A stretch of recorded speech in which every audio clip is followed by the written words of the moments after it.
I would look at the kids and just feel like I wanted to be here for them. And so I was going to push forward and do everything I can and listen to everything that the doctors were telling me, so that I was going to be a present person in their lives as opposed to just, like a picture on the wall or a memory for them. I was first diagnosed September 8th of 2014. It was actually my wedding anniversary. It's hard to believe that it'll be 10 years this September. When I think back to that time, like my youngest, he was the easiest. He was 4. But the other kids, they were at an age where they were very vulnerable and scared. It was hard because they were so young. I wonder if I had gone through it now. I mean, now they're more aware, so it would be different. I mean, it's not easy at any age, really. I would get like a sharp, almost arresting pain under my rib cage. Like it would stop me in my tracks. And I think it happened enough times that I was like, let me get this checked out. They saw a mass, because I remember reading the report, and that word really struck me. I only knew about the people who had passed from pancreatic cancer. I didn't know about anyone who had survived it. I wish when you went to your doctor for your annual exam, there was a blood test that tested for this sort of thing, or cancer. The fact that there could be these ticking time bombs sucks. It's just a deadly disease that isn't diagnosed soon enough in most cases. Until somebody told me, wrap it up, I was going to keep trudging forward and fight as best you can. I mean, you're fighting a battle against something you have no control over. What helped me was keeping my routine. I kept going, kept my work schedule. I sheltered some of this from the kids. So just for me, keeping in my routine and keeping things moving was important to me. I would have my breakdowns, after everyone left for school and I'm waiting to hear, back for approval for whatever test I had to have done. My kids were 10 years younger than they are now, so they were 12, 10, 7, and 4. They played sports. I was working full time, squeezing in exercise, their appointments.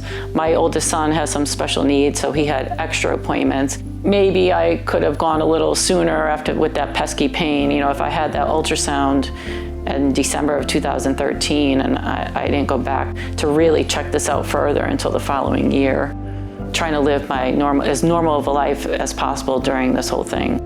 I kept busy. The tumor was on the tail of my pancreas. Tumor was sizable. They wanted to shrink it before surgery. So I had 6 rounds of chemo, and then they did another scan and it had not budged. And then I had surgery in January, recovered for surgery.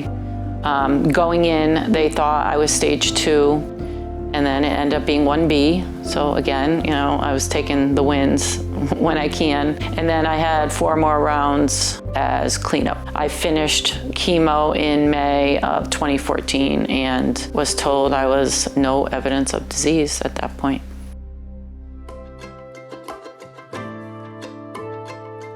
For the first couple of years after I was no evidence of disease, on November 1, I'd wake up to purple balloons on my mailbox, that I was celebrating Pancreatic Cancer Awareness Month.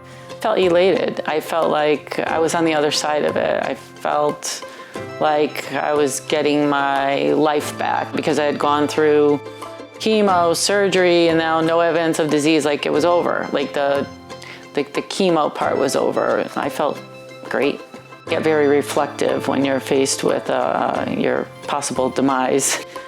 So I think just appreciating life and maybe the little things in life a little more. So sometimes trying to pause. It's a beautiful day. I'm going to go for a run and enjoy this hour of my day and try to slow myself down a little bit.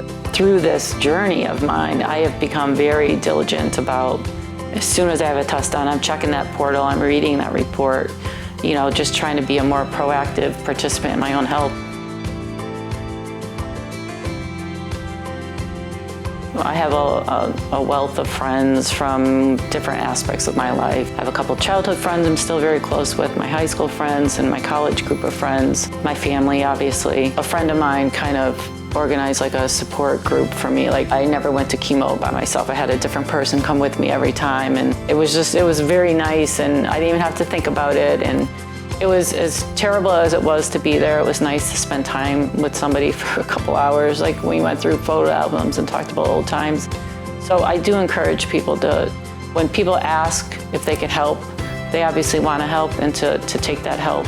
That was a fond memory, if you want to call it that, of my time in chemo, having that support system, and it was nice.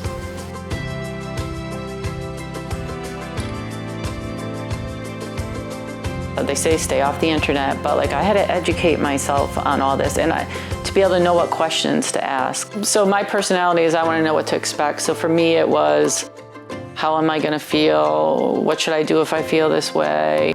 Advocate for yourself and jot things down, because you then have to come home and relay them to your loved ones, and half of it you're going to forget. So, or have somebody go with you and write it down, ask the questions, remind you of your questions, because you're in there with the doctor. You have 20 minutes, so you got to use that time to your best benefit.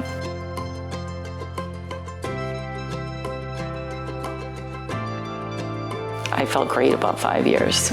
And then I have two anniversaries. I have the anniversary of diagnosis, and then the anniversary of my last chemo treatment. And my oncologist had said to me early on, a scan isn't a guarantee. You get a scan today and it could come back tomorrow.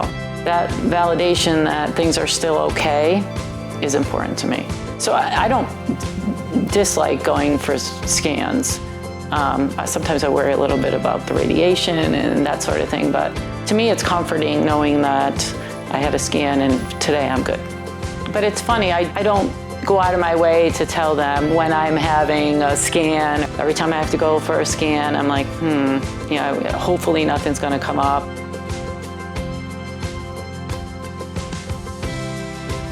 I participated in the Survivor Summit.